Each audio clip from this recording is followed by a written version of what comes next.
Tila nalunesan ang Senado kahapon June 1 matapos kasing maaresto si Senator Jinggoy Estrada sa kasong plunder. Naglabas na rin ng sabpinang National Bureau of Investigation o NBI sa 4 na individual sa posibleng pagtulong ng mga ito para makalabas sa Senado ang ayupugante na si Senator Ronald Bato de la Rosa noong May 14.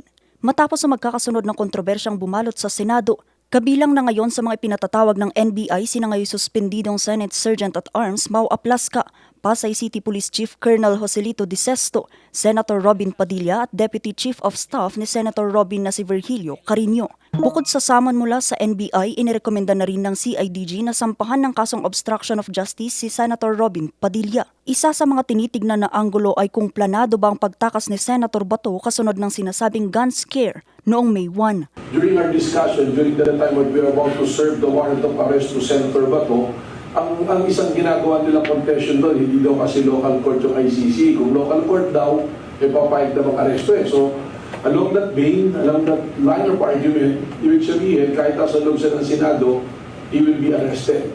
And that will be a legal arrest because legal yung arrest na yan.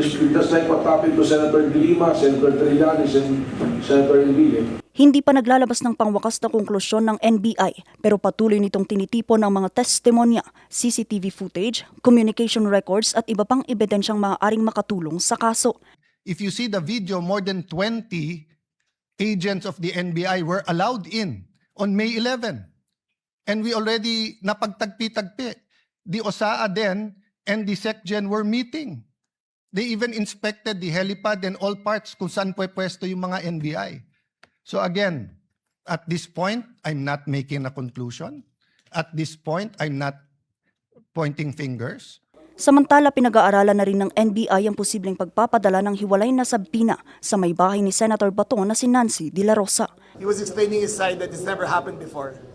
But my side was that nung nakawala si Bato, you lost that privilege already. Habang patuloy ang investigasyon, umaasa naman ng ilang mamamayan na malilinaw ang mga pangyayaring naganap noong May 13 at 14. Kasi kung talagang gagawin po din nila yung makakaya po nila, malahanap din po siya.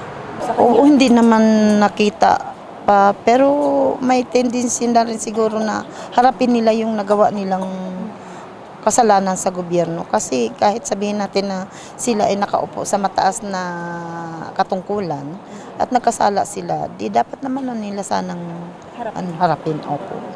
Sa ngayon, patuloy na inaaral ng NBI ang kaso at posibleng paghahain ng sabpina sa iba pang personalidad na posibleng may malaking papel sa pagtakas sa Senado ni Senator Ronald Bato de la Rosa. Vanessa Bugtong para sa Nation on the Move.